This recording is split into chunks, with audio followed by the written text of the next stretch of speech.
Malam. Sebelumnya saya minta maaf kepada pihak-pihak yang terkait terhadap masalah ini. Kenapa sampai saat ini saya baru bisa buka suara? Karena nama saya sudah disebut. Sebagai laki-laki, saya sudah bertanggung jawab. 1 hari sebelum saya main di Medan untuk acara New Year, Erika telepon. Pertama nanya, lagi apa? Oh, enggak lagi apa-apa. Kenapa? Aku hamil. Dia mengutarakan bahwa dia itu hamil. Pada saat itu karena saya juga syok dan saya masih ada pekerjaan, saya bilang, oke, kamu di rumah sakit mana? Saya akan datang. Tapi saya mau selesaikan perform besok dulu. Gak apa-apa kan? Gak apa-apa, oke. Di hari yang sama saya langsung telepon orang tua saya. Saya jelaskan, Pak, ini hamil. Terus orang tua saya memutuskan, ya sudah, ayo berangkat ke sana. Ya sudah, ayo berangkat ke sana. Oke. Singkat cerita, kita berangkat. Saya dengan orang tua saya berangkat ke sana. Orang tua saya menjelaskan kondisi saya seperti dalam podcast tersebut. Dan di sana Erika sudah berkata kepada orang tua saya bahwa dia bisa menerima kondisi saya.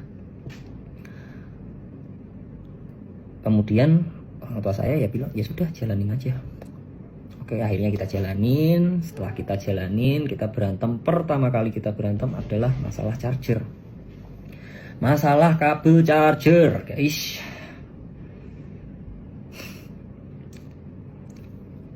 Jadi pada saat itu kabel charger saya kan nggak ada. Dia itu pinjemin kabel chargernya dia.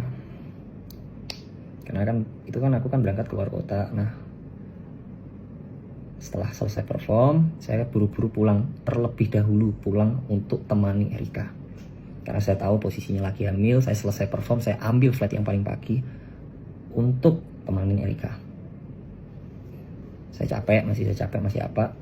Saya temenin Erika udah nanya, kabel charger di mana? Saya juga belum istirahat kan posisi saat itu kan, saya pokoknya fokus temenin dia aja. Fokus temenin dia deh. Kabel charger di mana? Ada kok. Aku jawab gitu, ada kok. Kasih tahu asisten kamu ya. Suruh cari itu kabel charger. Bilang, Erika marah. Pada saat itu saya juga tersulut emosi. Saya bilang, ini apa-apaan? Cuman masalah kabel charger aja marah. Selesai masalah itu, kita diem. Akhirnya perbaikan lagi.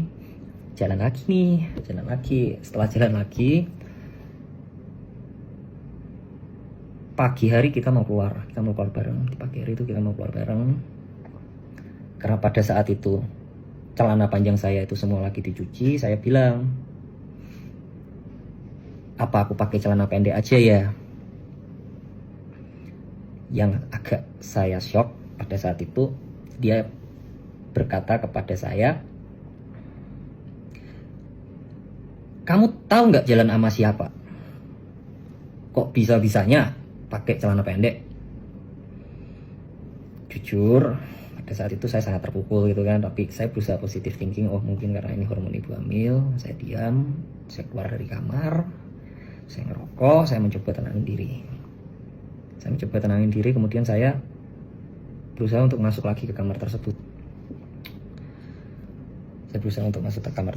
Ternyata kamar tersebut itu dikunci. Padahal ingin saya itu untuk menyelesaikan gitu. Saya sudah nggak emosi, anggap ya udah deh gitu. Saya ketuk, gak ada jawaban. Saya chat, gak ada jawaban. Oh ya sudah, tidak lama orang cincinnya telepon. Bilang, Kak, ini cincinnya udah selesai, udah bisa diambil. Oh oke. Cincin udah bisa diambil, oke. Saya telepon teman-teman saya pada saat itu untuk antar saya ambil cincin. Untuk antar saya ambil cincin sama ngopi. Tapi saya chat Erika, saya bilang saya ambil cincin, saya ngopi dulu.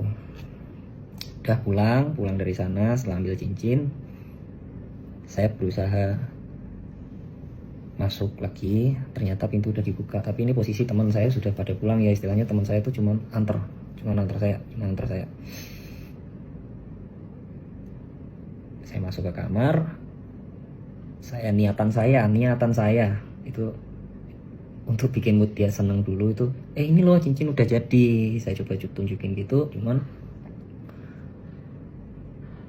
reaksinya tidak seperti yang saya kira. Dia bikin kata-kata,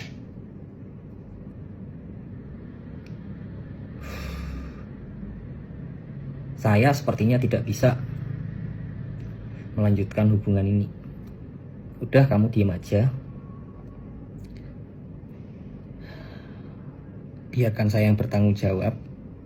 Kalau bisa, tidak usah ada orang yang tahu ini anak bapaknya siapa. Saya mau apa lagi gitu kan. Oh ya sudah, karena saya sudah mendapatkan kata-kata tersebut, saya ngomong masih pada saat itu saya ngomong, nggak marah toh. Dia bilang enggak. Oh ya udah, saya beres-beres. Itu jam 2 pagi, antara jam 2 pagi pokoknya itu udah subuh aja deh.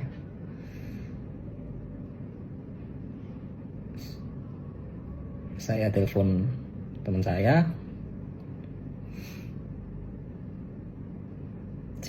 saya. Untuk jemput. Saya beres-beres barang, saya pulang ke rumah saya.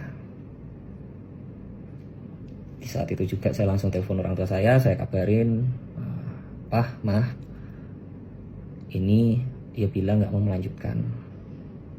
Dia tadi bilang aku suruh diam. Kalau bisa anaknya gak usah tahu bapaknya siapa.